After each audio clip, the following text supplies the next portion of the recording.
Good morning and welcome back. Today we have the third video in my series on how to build pavered T-pads. We're on the final step here. We've got a couple things on our agenda. The first is we're going to use bedding sand to lay down a final layer of that underlayment. Then we're going to lay the pavers in according to the pattern that we selected for the pavers that we chose. And the last thing we'll do is we'll bind it all together using polymeric sand. Okay? We'll get right to it as soon as I get some help here. I should have Jack and Kayla showing up anytime soon, and then we'll get started.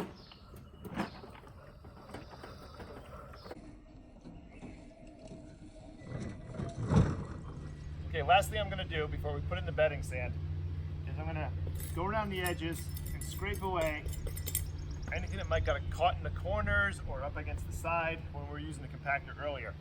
You don't want any high spots, because some of these rocks will poke through the bedding sand and they'll cause your pavers to tilt and be annoying as you're trying to lay them flat. So we'll just scrape them out, spread it around, then we'll take the tamper and hammer those back in.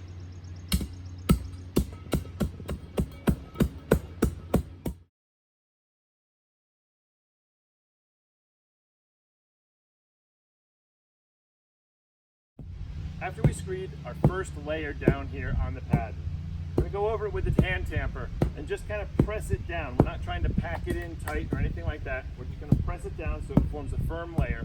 Then we'll spray maybe pretty much just painting on a very thin layer over the top to bed it.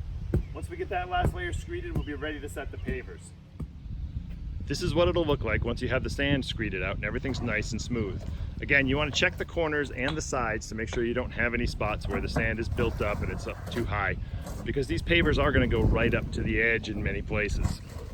I got the crew scattering some pavers around the T-pad right now so that it'll make it easier for us to lay them in. We've got stacks of 6x6s and 6x9s. We're going to put them all the way around the outer edge of this so that we can have them easily within reach as we work on laying the pavers. Got all our pavers packed around.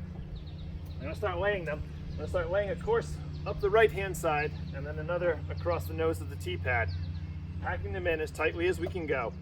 And that'll give us an idea of how off we are, as it were, or how much space we have with the size of the wood. We might need to space these out a little bit in order to get everything to fit in there so that the joints are even.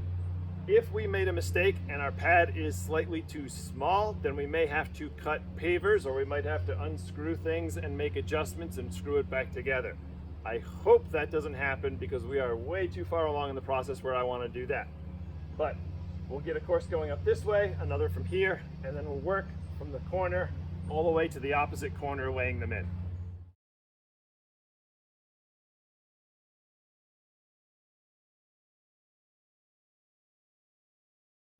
Kayla got to the end of the row here and we discovered that we have about a 1/4 inch gap at the very end. That's pretty much perfect.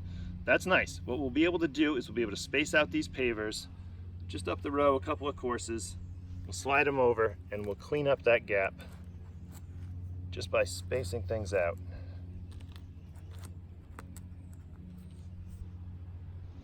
We got both courses in, and everything worked out pretty well. Our measurements were exact, so we've got very minimal shifting that we need to do with our bricks, and we're good to lay the rest of these pavers. We're going to start in this corner and work our way toward the opposite corner.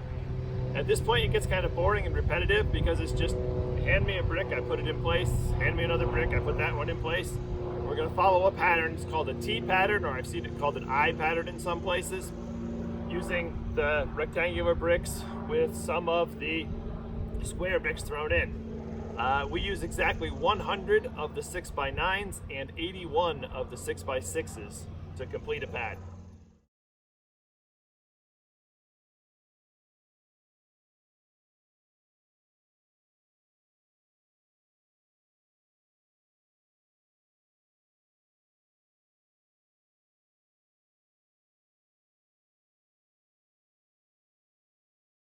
We were out here for about 5 hours yesterday, just getting the underlayment set, getting everything level, getting the planks in. It took a good long time to do that.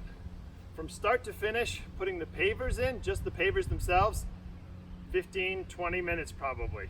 And That was, just one person setting them with 2 people handing pavers to me. So this is definitely the fastest portion of the job as far as what comes in, but it's also the best looking. You finally get those pavers in, you begin to see what it is that you were building, and it looks great the way it is. The last step we have to take is putting in the polymeric sand.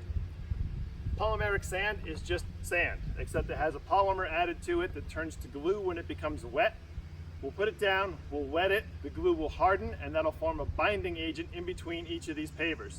The tricky part about this is you have to make sure you get the sand all the way into the joints so that it sinks in between each paver and forms a nice tight bond. After we've got all the pavers set, I like to go around with a hammer, check. It tends to happen at the edges. That's where you get little bits of buildup underneath from when you were screeding. And anything that looks, especially high, just give it a couple of taps with the hammer, level it out.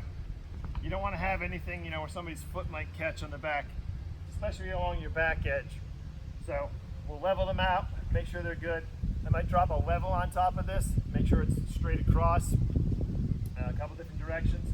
If I see any pavers that are poking up, give them a whack, get them to seat.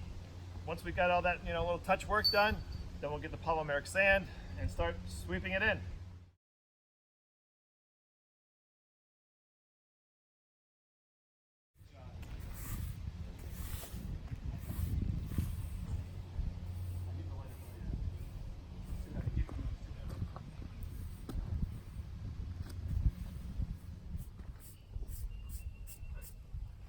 Okay, last bit of fussiness. I'm sweeping off the pavers, the masonry brush, and checking them. Give them a couple of taps, make sure there are no voids forming along the edges. The sweeping, you want to get it really clean, is because we're about to wet this down. And when that polymeric sand sort of melts with the water, you don't want to have it on top of the pavers. It can leave, little scar marks and a little bit of staining here and there if it dries there. So we're just going to give it a good clean sweep, make sure all those joints are good and solid, and then wet it down and we'll be done. Okay, very last step. We're going to hose it down. We're just looking to make this, thoroughly rinsed, maybe is the best way to say it. We don't want to have the water forming in puddles. And we definitely want to get water into each of these joints. But we don't want to drown the T-pad. Once we get this in there, we'll need to let it set for 24 hours. Everything's in, everything's been wet down. Now, a very important part here is this has to stay, people have to stay off of this basically for the next 24 hours because the polymeric sand needs to cure up in those joints and really harden to lock everything together. I hope you find the video interesting, or at least fun to watch. This is how we went about building pavers, pavered T-pads here at Borderland. If you're taking on a project like this at your course, there's lots of different ways this can be done, a lot of different products you can use, but once you get working with something like this, I think it becomes second nature. It's really easy to put these in as you get more practice and get working with it. That's what we have today, so that's it. Stay frothy, my friends.